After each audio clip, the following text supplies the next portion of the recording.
All right, welcome everyone. We're Semblance of Sanity. I'm Caleb. I'm Jacob. And we're here for JoJo's Bizarre Adventure, Part 4, Episode 3. All right. Okay, Angelo has been defeated. He's been turned into a rock. He's been properly stoned as well. But yeah, we still have the murder thing with the radio static and someone's hand being left by their breakfast food. Yeah. But other than that, there's nothing really pressing on Josuke. Right, so it looks like we'll probably need another plot hook of some kind to move him into the next portion of the story, even if it is just sort of a semi-episodic, like, oh no, this user, murderer, whatever, you know, we have to stop them. The whole, there's, something weird about this town kind of thing, though, I think is more of the ominous mystery as to why is there something weird about this town, and or, like little things like questions about like the what was it, the signal gets better once they pass the transmission tower or something like that. Oh yeah, like little things where it's like, oh okay, there's something weird about this like geographical area. So yeah, let's get into this episode. So without further ado, let's find out why Mariah was so weird. Now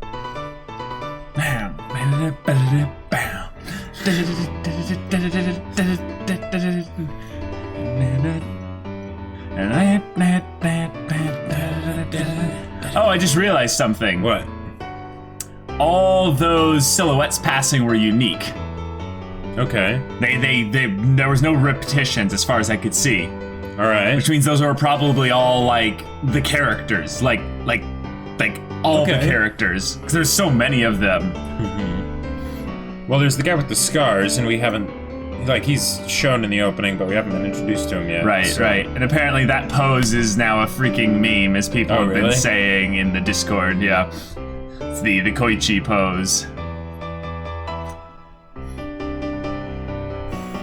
Yeah, and it said in the opening there's like threats lurking around the town and stuff. And see, we have all these other characters here, and I'd love to meet them. A cook! I want to meet a chef or something like that. That'd be awesome. So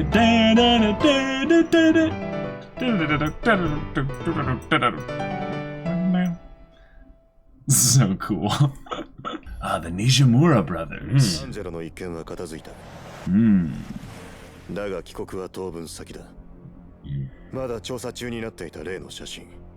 そいつをこっちに届けて。Oh, another spirit photo. 10年前。Okay.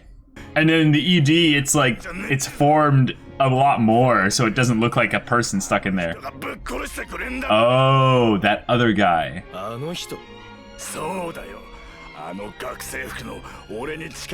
Who gave me this power? Okay. Oh, crap. Main baddie. Probably. それのどこにビビるっつんだよ。いや、アンジェロは生まれついてのスタンド使い。それがどうしてスタンド能力を手に入れたのかが謎だ。Oh, つまり1908年、死刑執行の半月ほど前の夜だったぜ。あの夜、俺は眠れなくってよ。That's okay. That's freaky. の薄暗い独房の中によ、そいつはいたんだ。学生服の男が。Oh. What's with the Polnareff haircut? Right? とてつもなく古い弓矢だった。何百年も経っている。そんな感じだった。Okay. 何しやがるん。マジにブルったぜ。やつさ、叫び声を上げる暇もないうちに。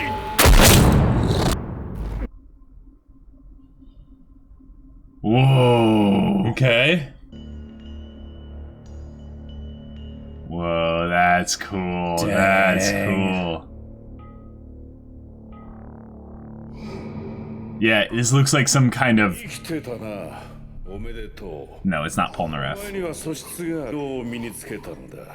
Dang. Is he gonna pull it back out? Yeah, of course he is.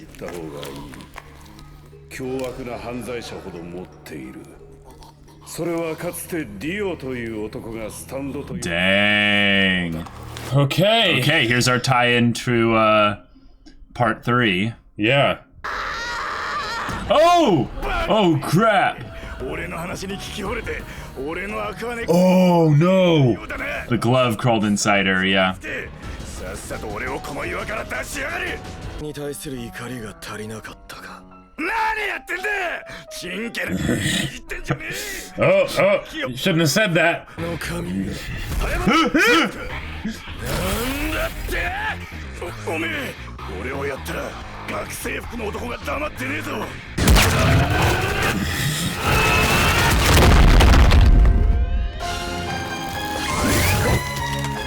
Oh! Well.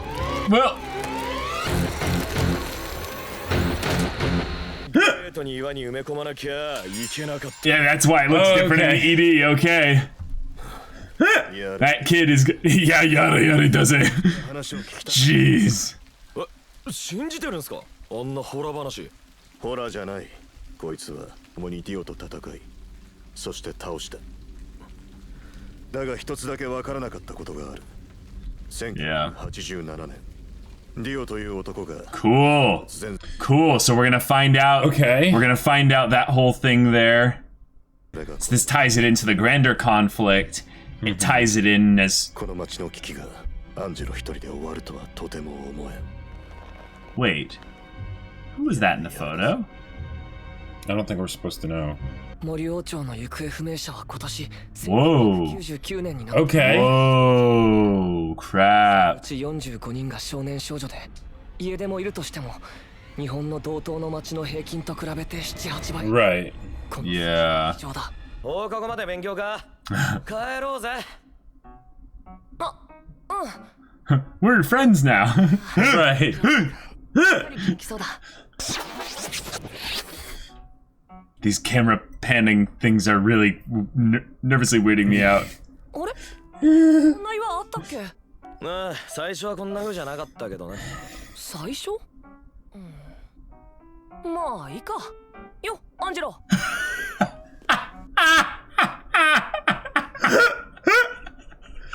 Yo, Angela.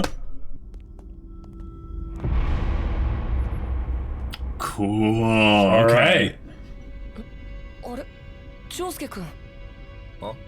確かこの家3、4年ずーっと空き家だよね。Whoa. All right. 今窓のところに人がいたんだよ。そんなはずはないな。俺んちあそこだろ。引っ越してきたんならすぐわかるぜ。それにホームレス対策で不動産屋がしょっちゅう見回ってんの。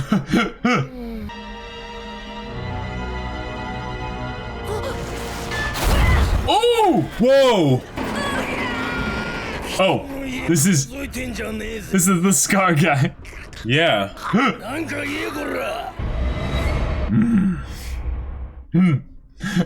This is the Kakyoin equivalent. Oh my gosh. That's amazing. I love that extra detail there. またにしてくんない？あ、なった。 Yeah. Recognizes the J and the ジョセフ！ついに戻ってきてくれたのね。待ってたのよ。No, why would he? Wait. Did he look? Did Joseph look anything like Jotaro when she last Look saw at me, him? no wrinkles. Yeah. そういえば、ずいぶん若いわ。 Yeah, Yeah. exactly. Just coming into the house. Oh no, he's not. Okay. いるかい？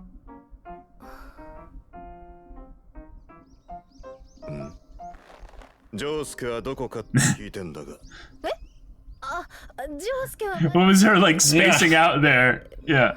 ジョセフ・ジョースターがもしこの町に来たなら、これから起こる危機から必死にあんたを守るだろう。だがジジイは高齢だ。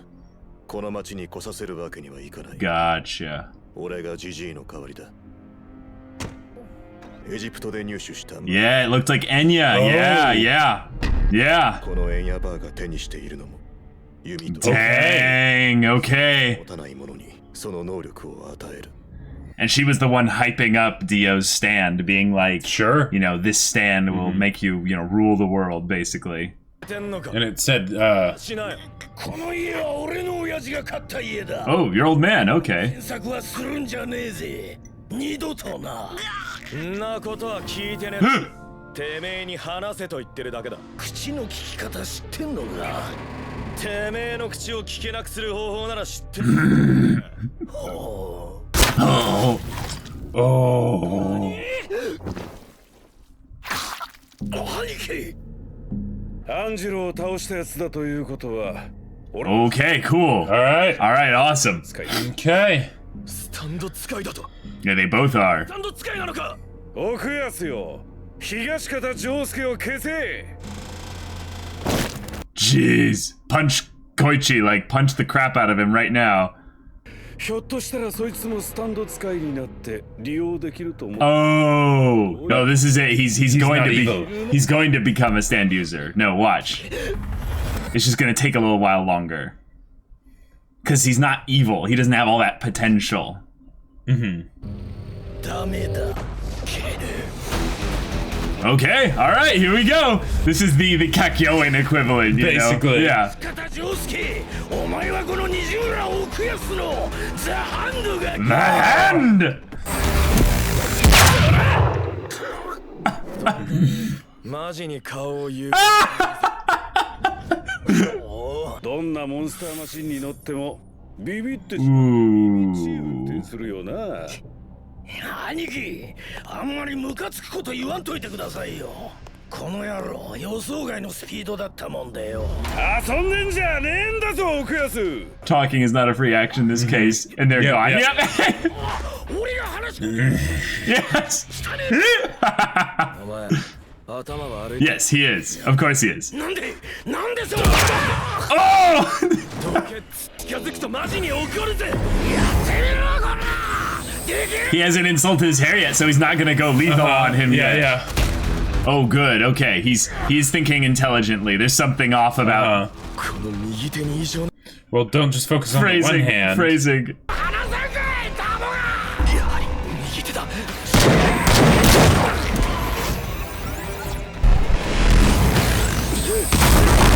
Whoa, that was legit. てめえ。 Nah. もうちょっと待っててくれ。なんだ、あのもん、何かおかしいぞ。立ち禁止。 It doesn't have the tress Yeah, part. yeah. Oh, see how the filter is the mess with the lighting and stuff Uh-huh. on the episode? もっと近づいてきなよ。そうだ、入りって血がね。 Yeah. ひょっとしててめえのスタンドのその右手削り取ったんだ。その通りだ、東方丈介。 Correct one. ものを削り取ってしまう。そして切断面は元の状態だった時のように閉じる。もっと Okay. Alright. 空間を削り取る。するとほらよって瞬間移動ってやつさ。船に Wow, this town makes sense why this town is so messed up. There's people just using their stands to Right. rip space out of existence. てめえそんなんで All the roads are probably all like, what? No, he keeps adjusting the space because ようだな。 every time he moves the space and Oh. stuff. お前はそれだ。なんで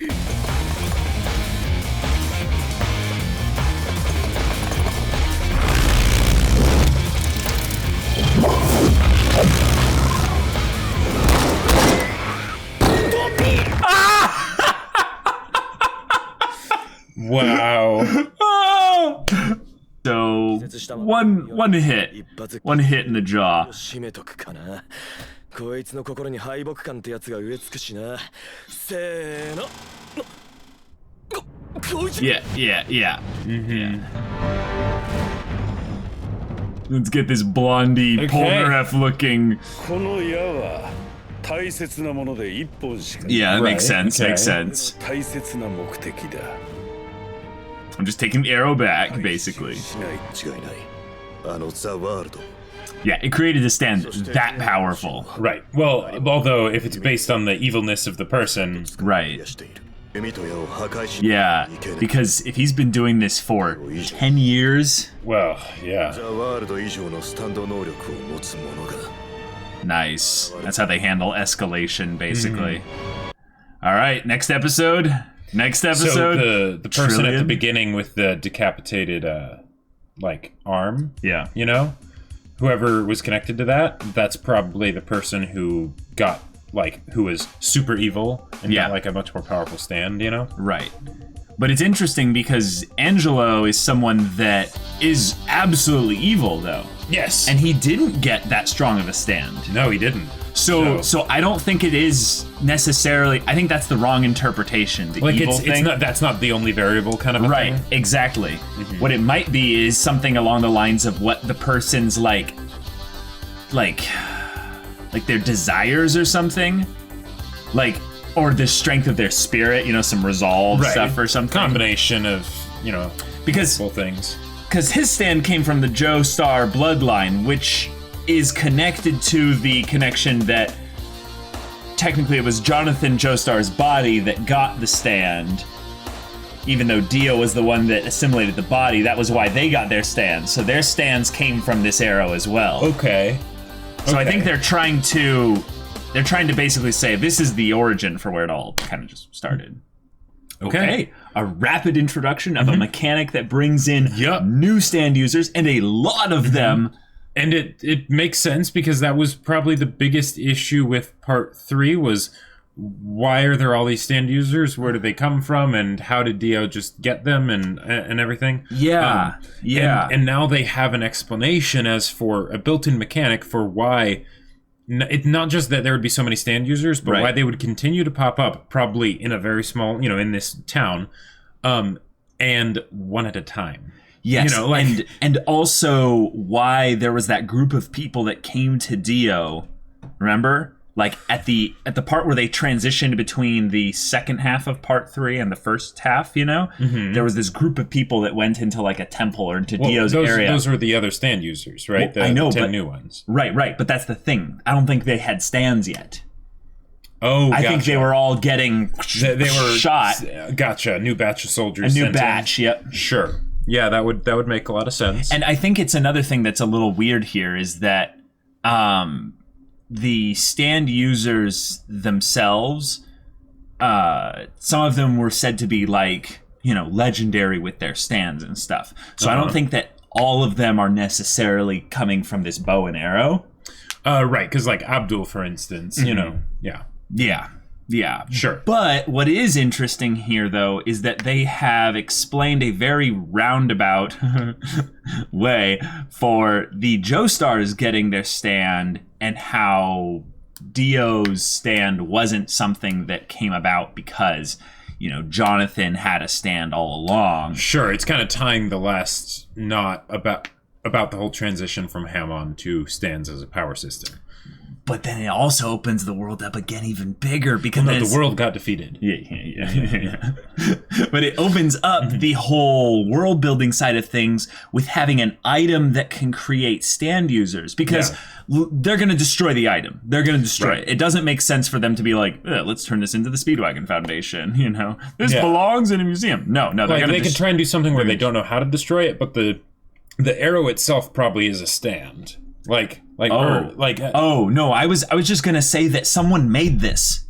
Let's just follow that line of reasoning logically. Okay. This is a bow and arrow. This is a corporeal piece of, space, matter. It was made by someone. Who would have had the capacity to make a bow and arrow that makes stand users? Well, I would say crap. They could do something like that. Oh, you think it's an actual I think it's just a stand? But then it needs a master. Right. Yeah, but the thing is, with the it could be something similar to the sword, where it's just based on basically who picks it up, kind of a thing. Right, but the sword was not visible. Yeah, it was. Yeah. Really? Yep. So the stand was possessing the sword in some ways.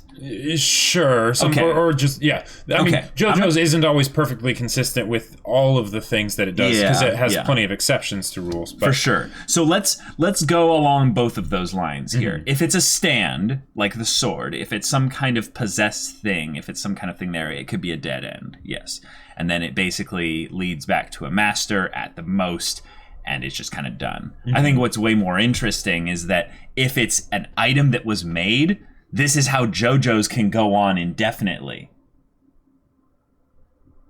Is that there are people that have known about stands for a very long time. Okay. There are people that out there that have incredible stands that are just integrated perfectly into society. They don't need to go around you know, and making such a big deal of things. They're just people out there, and that's a way more open-ended form of writing to leave Araki a near infinite possibilities for future parts of JoJo's. Yes, absolutely.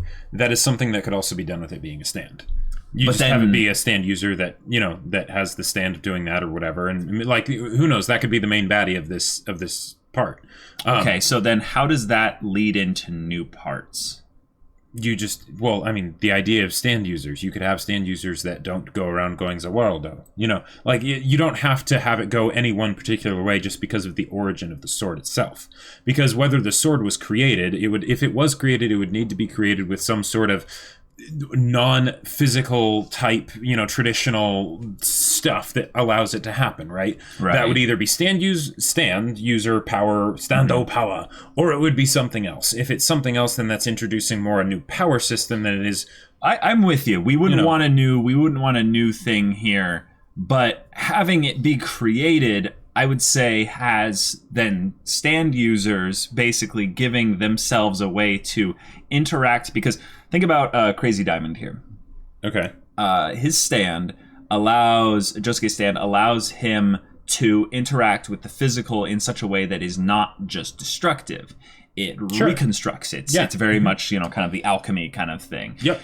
But with all the stands that we've seen thus far, I don't think any of them have done perfect creation, where they create something out of nothing.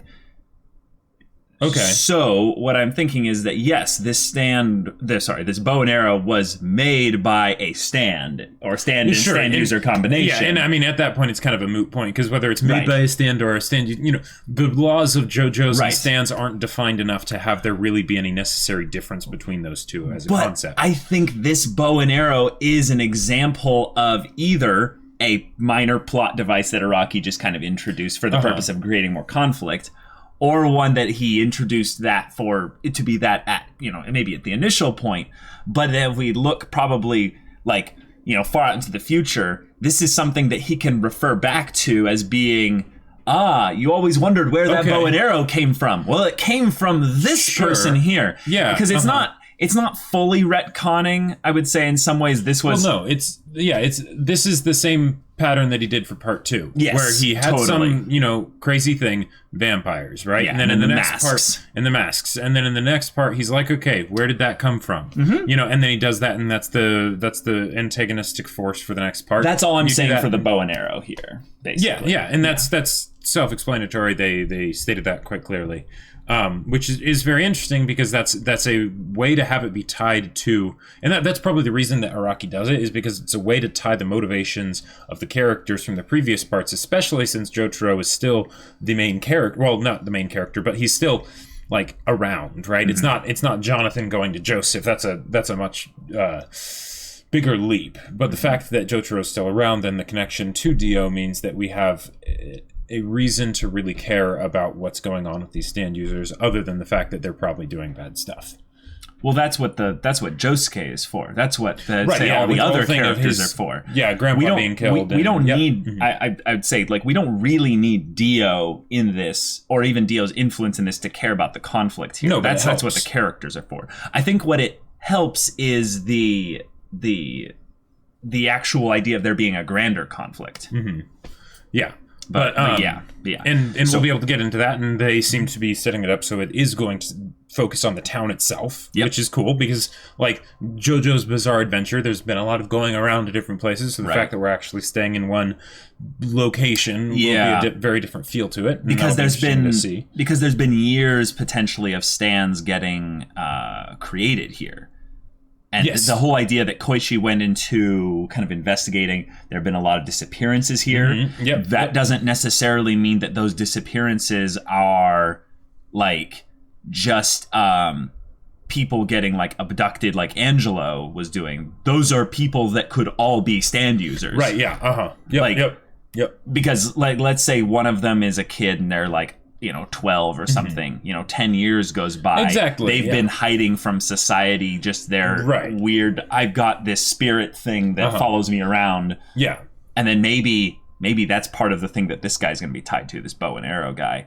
He's forming groups like a faction. Right, recruiting people and doing all that stuff, right? Because you tend to do better when you're not by yourself. You know, the stand users of Part 3 didn't really understand this concept. Hence, they were under the other stands of the Joe Bros. Right. So the fact that he's doing that is cool. And the fact that he also doesn't seem to be very powerful is interesting because he's terrified of the hand, right? Because it's a space-time... Yeah, I mean, that's some crazy stuff right there. Yeah. But the fact that basically they're putting that limiter on the antagonist right now means that they'll probably go for a lot more tactical stuff with the antagonist than they did with Dio, because with Dio it's just, I will brood in my palace until it comes time for me to unveil myself and be dramatic and whatnot. So that'll be cool to see how they do that, and because it seems like they could do a real like good cat and mouse game with Josuke and Jotaro and then this antagonist that we've been introduced to here, and I don't know if that's supposed to be the same one as the one that was hinted at in the beginning of the first episode, so we'll have to see what they do there. No, I don't think it is. I don't think it is. What I think we've got going on here is we've got someone who's an instigator for the chaos. But as far as actually like what you'd benefit from gathering people like this is I think they would be going at it for some of the most like base kind of human greed kind of type needs where we're going to do a bank robbery and we need 2 more people. Yeah, exactly. And that kind of thing I think makes sense here. But someone to just kill someone and dismember them and stuff, I think that person would have no connection to this type of person here because there's no type of gain that probably could be gotten from this. And that's the other thing I think that if this guy I'm calling him Golden Polnareff for now, but if he's got this plan of like acquiring a group, a faction of stand users and stuff, they would eventually probably leave this town and go big somewhere else. Right. So I don't think someone killing in this town would align with the goals of this. Right, and that could be why they're having trouble, is that the people that seem to respond the best to the arrow are evil, and because of that, they're probably selfish, and they don't want to be controlled by people, and they have their own goals a lot of times, which are basically nothing, just, killing and, being bad. Hence, basically, there's probably going to be a smaller group, but there could be, like, other groups. There could be just rogue ones just going around. And that's the part I'm going to be, like, fascinated by if they do this. I think that they're either going to have a part where they have to leave the town because things go a little bit bigger, or we're going to find out that there's a reason why they won't leave the town. Sure. Okay. And that's the kind of thing that could be really interesting. Like I'm thinking like reality marble, like like this town, because remember the transmission tower. Simpler. But the things that are introduced in the beginning are the most important. Signals. We had the cold open, magnetism, man. No, but like, what if once you enter the town, you're now in the bubble? Okay, and that's maybe like the stand of the main bad guy, and that's why it's a thing. Okay. And what if the way we find this out is Jotaro tries to leave? That's true. He did say, I'm going to stay here a little while longer. So. Yeah, it would be a fun plot mechanic way as to how they could have them, be stuck here or something. I love that. What I originally was thinking is that it was going to be something where they would do the cat and mouse kind of a thing where they're trying to find this guy that's hinted at or Right. girl, you know, whoever it is in the first episode, right? Yeah.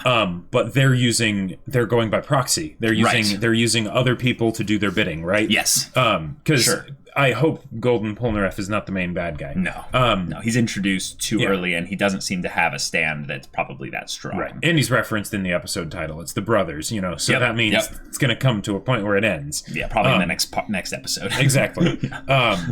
So if they had done that, but I think, something like what you're talking about will end up being a lot more interesting, because especially like if you have all this crazy stuff with stands and stuff happen in the same town, even if the people can't see the stands themselves, the other stand users should see each other. The other stand users see each other, but also just the weird stuff that happens in the town, the fact that this many people go missing, the fact that the like spatial disruption that the hand is causing, that tends to have lasting effects that will be noticed by people. Like he's destroying the space, but it brought Josuke to him. So is that something where he destroyed the airspace, which problems arise when you do that?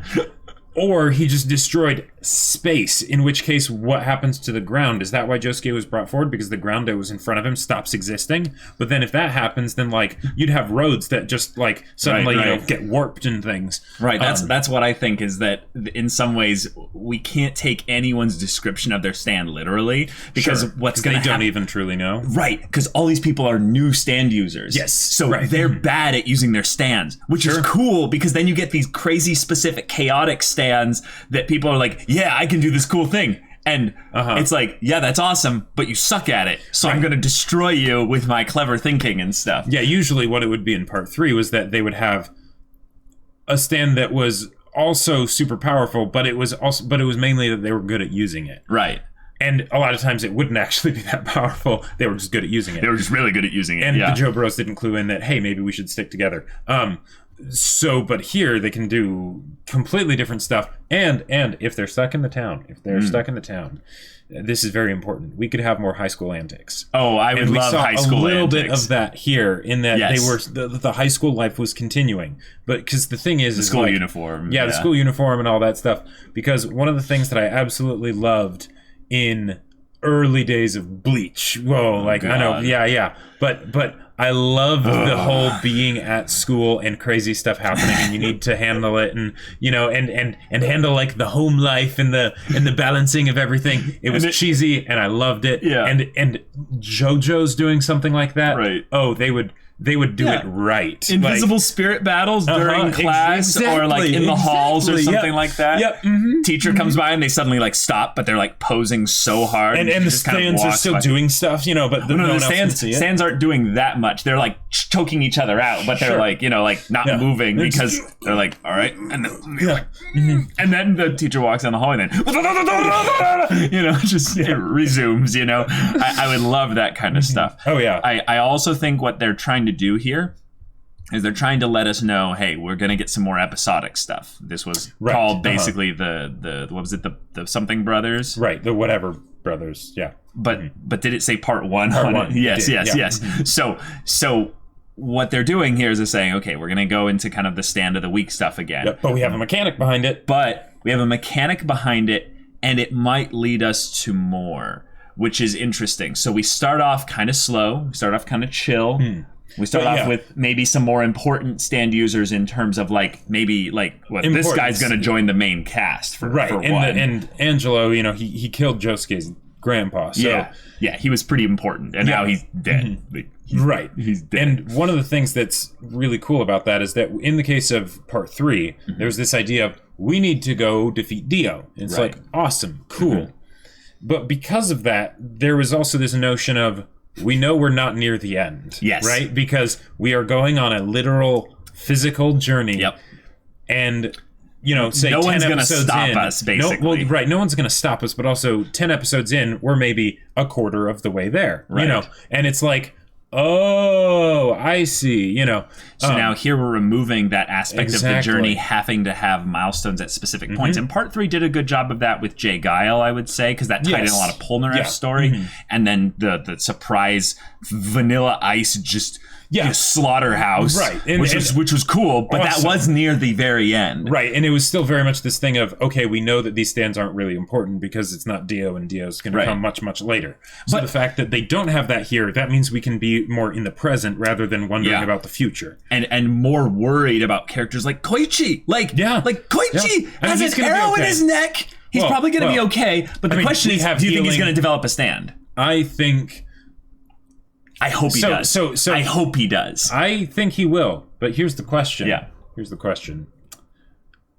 Does Hermit Purple count as a stand? Because, he could develop a stand, but if it's based on, the evilness of the person, that could be the in-world reason why they give someone a stand that sucks, right? I gotta say, I find that whole line of logic to be absolute garbage. Oh, yeah? I think what it's going to end up being is there's going to be, huge potential for specific types of stands if you're evil. They did say based on how evil the person is, it does better. That was Angelo saying that. Yes. So What does he know? Yes, that is very true. It's secondhand information off of someone that didn't even have the arrow to begin with. Yes. If Enya said that, it wouldn't. Well, and it could be Enya that said someone that told the person in telephone. Right. Yeah, but that would explain Dio potentially, sort of. I think it definitely explains Dio. I think Dio is not human though, so there's also that needs to be kind of kept in balance there.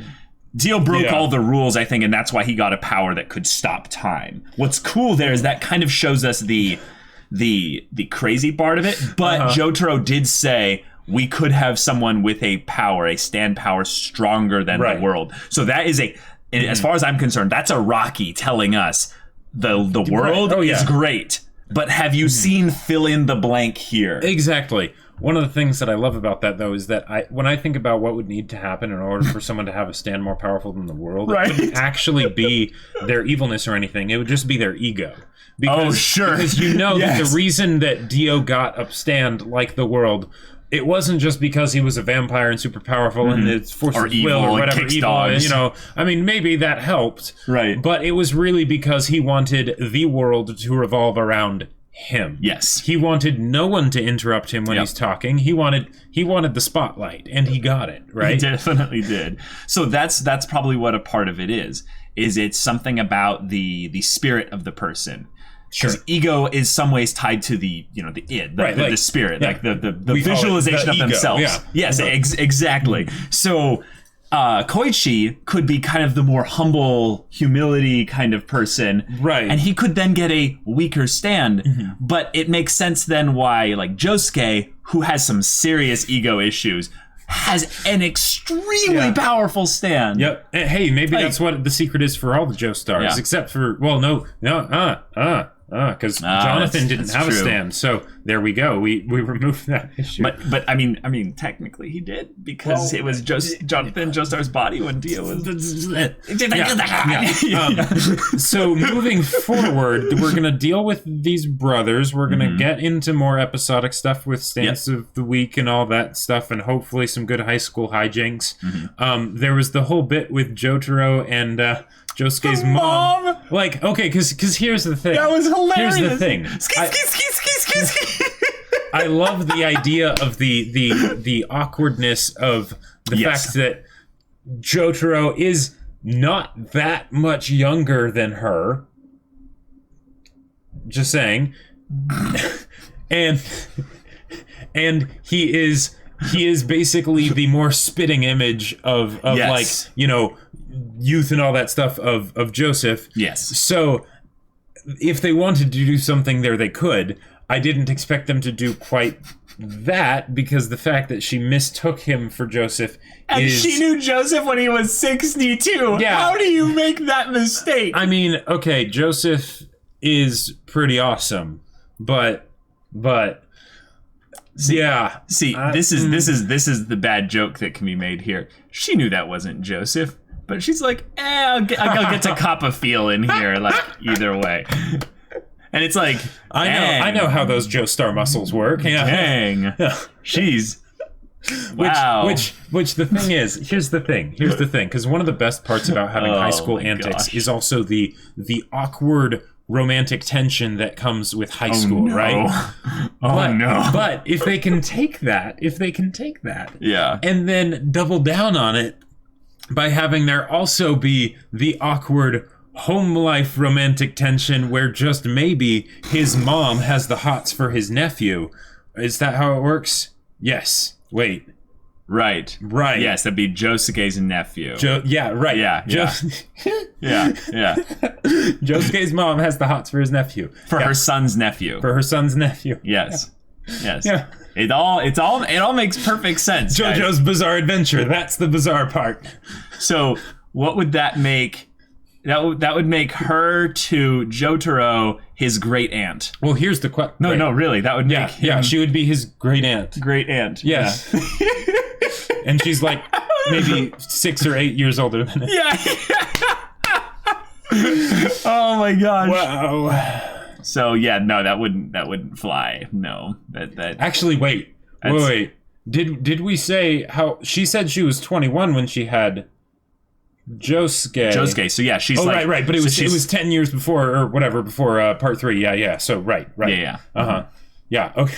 Yeah, she's older than Jotaro. Yeah, she is older than Jotaro, but I mean, not by much. And I mean, well, you just do the math on how old Josuke is. Right. He's what, 17? Right. So that means she's 7 years older than Jotaro. Yeah, because Jotaro is 28. Jotaro is 10 years older than Josuke.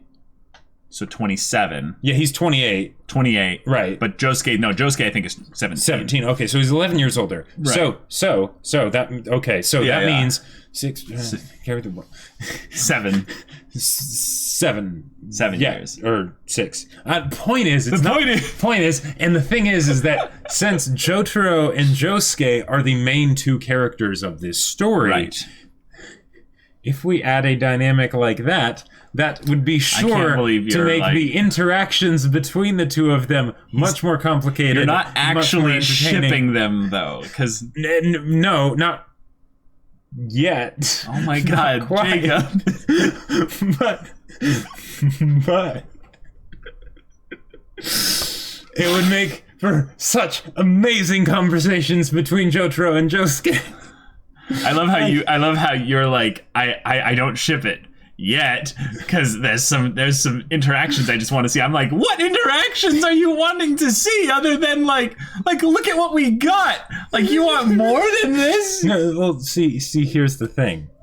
That was classic backpedaling. They basically like bring it up as a topic of like a potential point of plot conflict and stuff. And then they backpedal in a way that makes no sense, right? Because the fact that she somehow mistook him for Joseph, like, I mean, I know Joseph is very charming, but I don't think he was able to make himself look like he was, 25 or 30 or whatever when he was 62. Okay, here's how it could be. Remember how she spaced out and stuff? Mm-hmm. She thought she was dreaming. Like, in some ways, Jotaro looks like absolutely unreal. Like, he's in this white suit with gold enlaced on him and stuff. He's freaking huge. Yeah. He comes in and he's got this sexy voice. And she's just like reading a Bonus Buster book earlier and was just like, oh, I must have. Yes, I am daydreaming. Indeed. I gotta stop drinking so much wine in the morning. Yeah, exactly. But, I mean. Okay, so that whole thing happened. Mm-hmm. We now have a proper way also to have stand battles where Jotaro also doesn't instantly win the battles because he's not nearby. Yes. So, which is kind of the same thing they had for part 3, but it makes a lot more sense. It makes a lot more sense here because there's only 2 of them. But what I think is going to change that dynamic up is when Koichi gets a stand. And I'm guessing that in the next episode or the next 2 episodes, it's going to be that way, because what they'll also get a first-hand experience with is that Jotaro will like study Koichi and be like, so what are you experiencing? Asking him questions, training him, teaching him. And Jotaro will then be truly the older mentor. Yes, that is a great point. And it will give a reason for Koichi to stick around in the group and not get instantly, Right.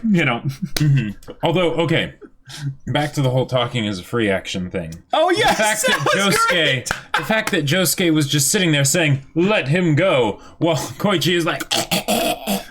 But then he used it against him, the new guy later. Yeah, he's all like fantastic, talking to his brother, and he's just like, grab it, and I'm out. Yeah, that was absolutely fantastic. But the fact that like Josuke, like, okay, because I know this is JoJo's, and talking is a free action in JoJo's. Same with posing, but still seeing it and seeing Koichi right there, like getting his neck crushed, right between these two like solid steel gates. Which that is a whole other thing. Koichi's definitely a stand user because like there's no way like a regular human would have been able to survive that.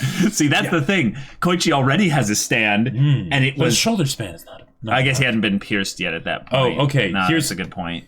Okay, no, they wouldn't do this. I was gonna say, what if they had Koichi start going through a growth spurt right when he got stand power, so his shoulder span could increase to. And then that would make sense why the pose was a meme, because that was the last time he posed using that form. Before puberty hit him like a truck.